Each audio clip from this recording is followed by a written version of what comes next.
Yo les bros, c'est Goji, j'espère que vous allez bien. On se retrouve aujourd'hui pour une petite vidéo news sur One Piece Magazine volume 9 qui vient de sortir au Japon.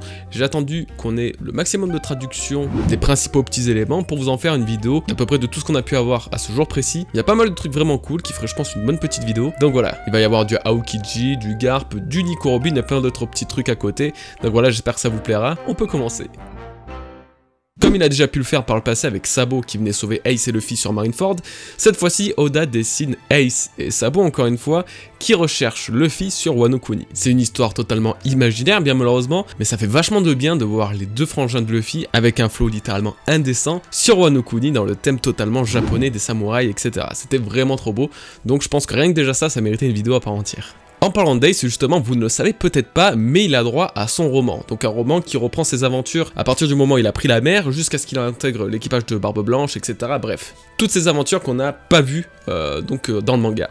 Eh bien Boichi ou Boichi, l'auteur du manga Dr. Stone, va reprendre et adapter ce roman en version manga. Il a déjà dessiné d'ailleurs du One Piece, ça rendait très bien, et du coup pour ceux qui préfèrent justement le format manga au format roman, eh ben ça sera tout bénef, et comme ça on pourra en profiter encore mieux. Personnellement, j'ai très hâte de voir le résultat final. On a eu droit aussi à un petit croquis de la carte de One Piece de Grand Line, qui se nommait d'ailleurs Grand Line, avec le nom de House King, qui était très intéressant puisqu'il était situé au niveau de Marie-Joise, donc la maison des rois, ou la maison du roi du moins. Donc c'est très intéressant parce que ça sous-entendait déjà peut-être éventuellement la présence de Im justement sur Marie-Joise, le roi du monde vraiment, ou la reine du monde, peu importe. En tout cas voilà, c'était les premiers croquis de cette carte qui malheureusement sont vraiment à l'état de brouillon, et c'est très dommage parce qu'on a peu souvent la chance justement d'avoir la carte de Grand Line dessinée par Oda. Donc Eiichiro Oda, si tu nous entends, un de ces quatre, fais-nous une amie littéralement et dessine-nous toute la carte de One Piece avec tout le nom des îles etc. et leur emplacement, comme ça nous aidera beaucoup pour tout ce qui est théorie et même se retrouver un petit peu dans l'histoire.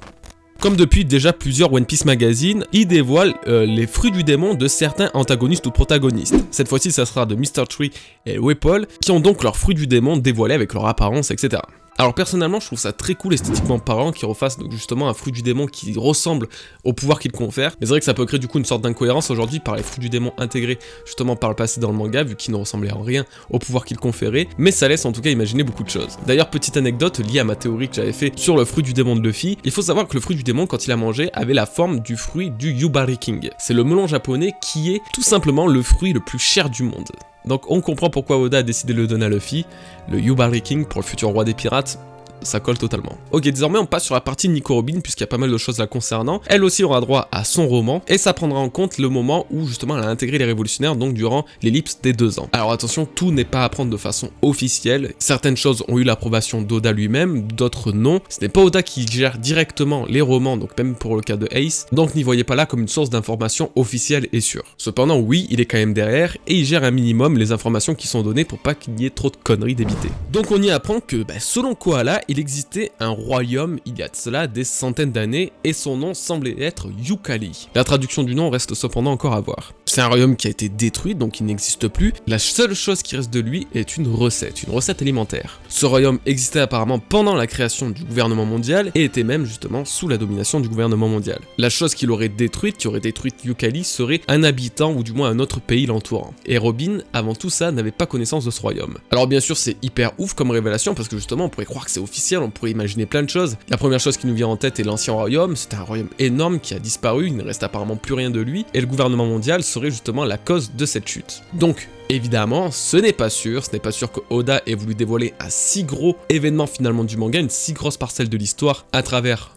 un simple roman. C'est un peu péjoratif de dire ça, mais on se comprend, c'est pas l'histoire même et l'histoire de base. C'est vrai que j'aime beaucoup me dire que les révolutionnaires aient connaissance aussi des grands mystères comme ça de One Piece, et c'est peut-être justement ce qui les motive à défaire le gouvernement mondial. Encore du côté de Robin, et cette fois-ci c'est officiel, on parle de son père. Oui, son père a été apparemment l'objet de nombreuses théories, comme quoi il aurait été dans l'équipage de Goldie Roger, qui serait peut-être même Goldie Roger apparemment de ce que j'ai lu. Bref, il y avait plein de choses liées au père de Nico Robin, et là nous avons une information officielle disant que oui, c'était également un archéologue d'Ohara qui, en suivant justement les traces des poneglyphes, avait disparu dans de mystérieuses circonstances. Finalement, on nous révèle qu'il a été tout simplement assassiné par le gouvernement mondial. Donc évidemment, c'est encore une fois une information assez importante puisqu'on apprend que peut-être le père de Robin avait mis le point, ou le doigt du moins, sur quelque chose de très important, peut-être une information cruciale ou même une vérité, un secret. Dans tout cas, il ne risque pas de réapparaître dans le manga ou peut-être sous forme de flashback. Mais la question est désormais de savoir quelle découverte a-t-il bien pu faire pour justement générer tant de haine de la part du gouvernement mondial. On reste finalement un tout petit peu dans le thème de Nico Robin puisqu'on va parler cette fois-ci d'Aokiji, notamment son passé, la façon dont il a intégré la marine, etc. Quand Aokiji a rejoint la marine, il était appelé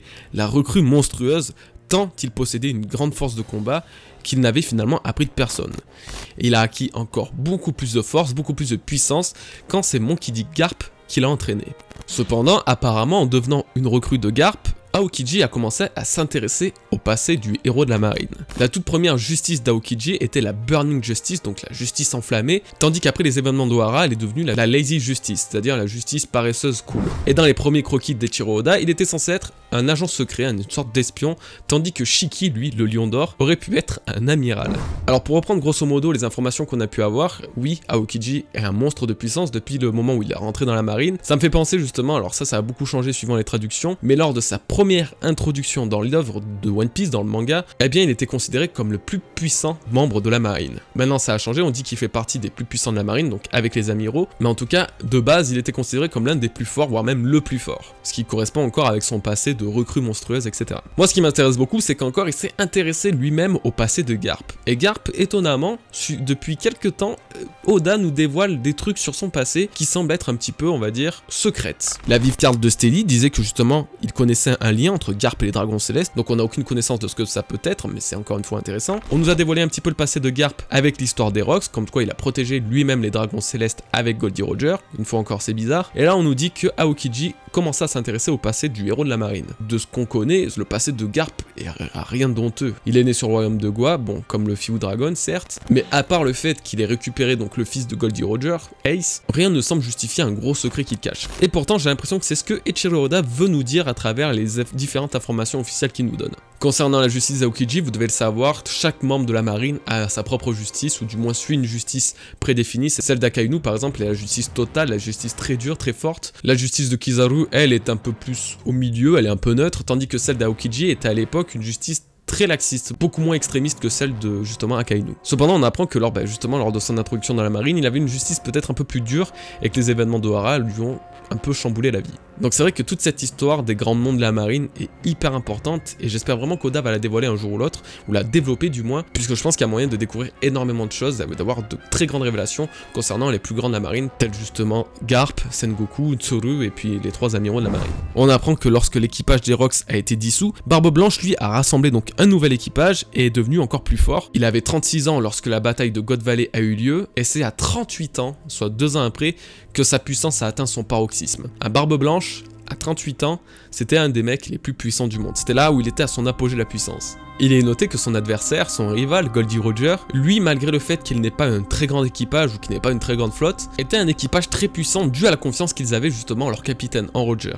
Effectivement, ça vous dit peut-être déjà quelque chose puisque c'est exactement la description qu'on a eue de l'équipage de Shanks dans le chapitre 957. Lorsqu'on a eu sa prime, lorsqu'elle nous a été dévoilée, on apprenait que malgré le petit équipage qu'il composait, contrairement aux très grands qui avaient une flotte, etc., eh bien l'équipage du roux était si puissant dû à leur confiance, à leur amitié, à leur esprit d'équipe. Voilà. Donc c'est des petites infos comme ça qui font toujours chaud au cœur de savoir que ce n'est pas le nombre qui fait la qualité.